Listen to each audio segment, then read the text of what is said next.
Chapter 5. Increasing Life. You must get rid of the last vestige of the old idea that there is a deity whose will is that you should be poor, or whose purposes may be served by keeping you in poverty. The intelligent substance which is all, and in all, and which lives in all, and lives in you, is a consciously living substance. Being a consciously living substance, it must have the nature and inherent desire of every living intelligence for increase of life. Every living thing must continually seek for the enlargement of its life, because life in the mere act of living must increase itself. A seed dropped into the ground springs into activity, and in the act of living produces 100 more seeds. Life by living multiplies itself. It is forever becoming more. It must do so if it continues to be at all. Intelligence is under the same necessity for continuous increase. Every thought we think makes it necessary for us to think another thought. Consciousness is continually expanding. Every fact we learn leads us to the learning of another fact. Knowledge is continually increasing. Every talent we cultivate brings to the mind the desire to cultivate another talent. We are subject to the urge of life, seeking expression, which ever drives us on to know more, to do more, and to be more. In order to know more, do more, and be more, we must have more. We must have things to use, for we learn and do and become only by using things. We must get rich so that we can live more. The desire for riches is simply the capacity for larger life-seeking fulfillment. Every desire is the effort of an unexpressed possibility to come into action. It is power seeking to manifest which causes desire. That which makes you want more money is the same as that which makes the plant grow. It is life, seeking fuller expression. The one living substance must be subject to this inherent law of all life. It is permeated with the desire to live more. That is why it is under the necessity of creating things. The one substance desires to live more in you, and hence it wants you to have all the things you can use. It is the desire of God that you should be rich. He wants you to get rich because He can express Himself better through you if you have plenty of things to use in giving Him expression. He can live more in you if you have unlimited command of the means of life. The universe desires you to have everything you want to have. Nature is friendly to your plans. Everything is naturally for you. Make up your mind that this is true. It is essential, however, that your purpose should harmonize with the purpose that is in all. You must want real life, not mere pleasure of sensual gratification. Life is the performance of function, and the individual really lives only when he or she performs every function, physical, mental, and spiritual, of which he is capable without excess in any. You do not want to get rich in order to live swinishly for the gratification of animal desires. That's not life.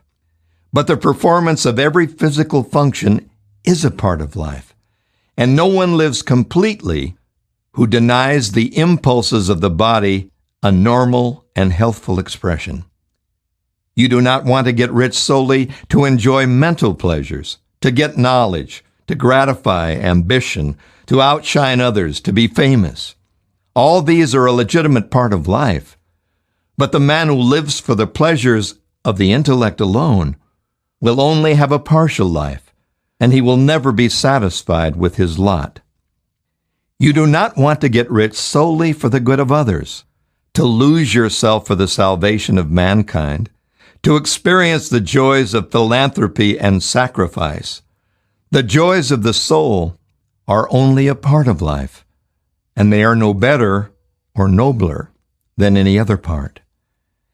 You want to get rich in order that you may eat, drink, and be merry when it's time to do these things, in order that you may surround yourself with beautiful things, see distant lands, feed your mind, and develop your intellect, in order that you may love men and women and do kind things, and be able to play a good part in helping the world to find truth. But remember that extreme altruism is no better and no nobler than extreme selfishness.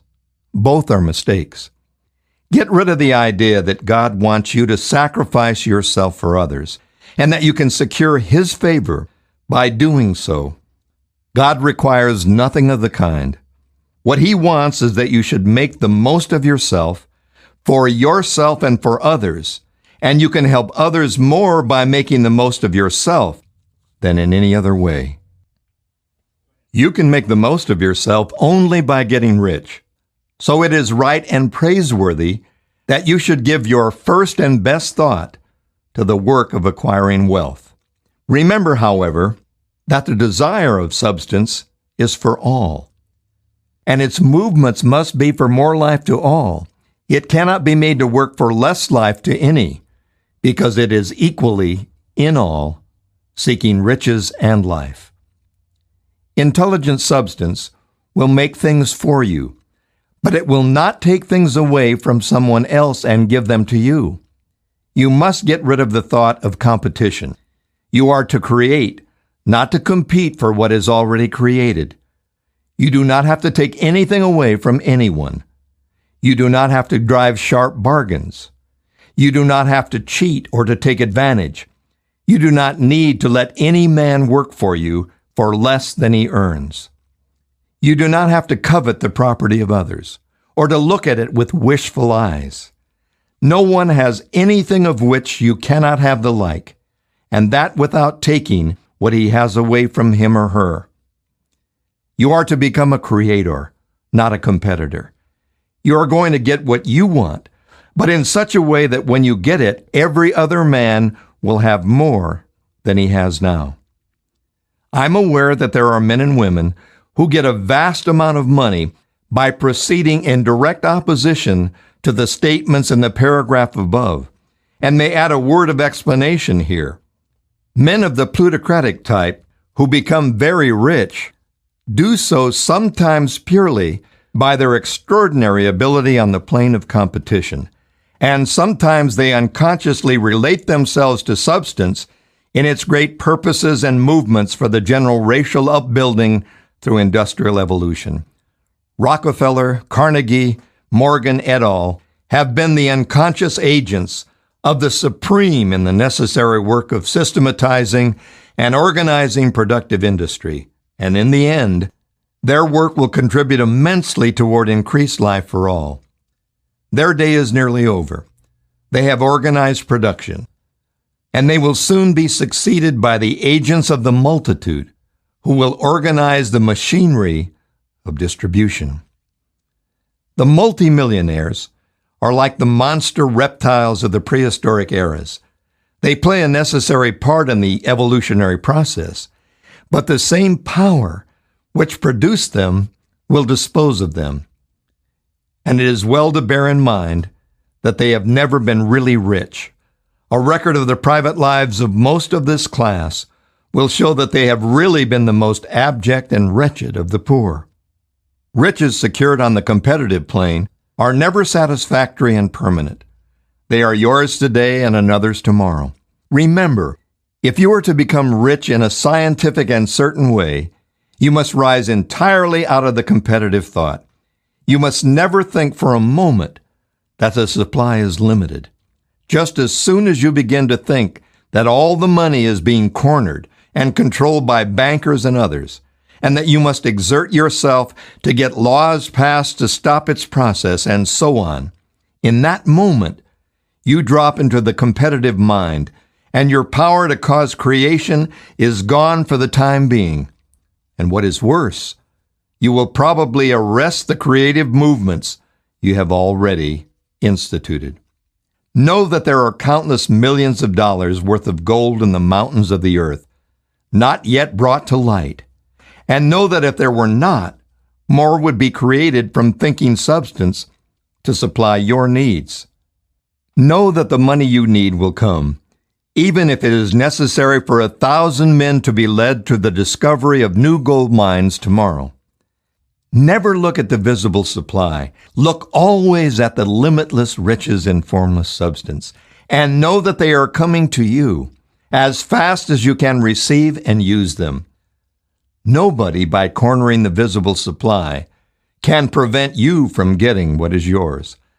So never allow yourself to think for an instant that all the best building spots will be taken before you get ready to build your house, unless you hurry. Never worry about the trusts and combines and get anxious for fear that they will soon come to own the whole earth. Never get afraid that you will lose what you want because some other person beats you to it. That cannot possibly happen.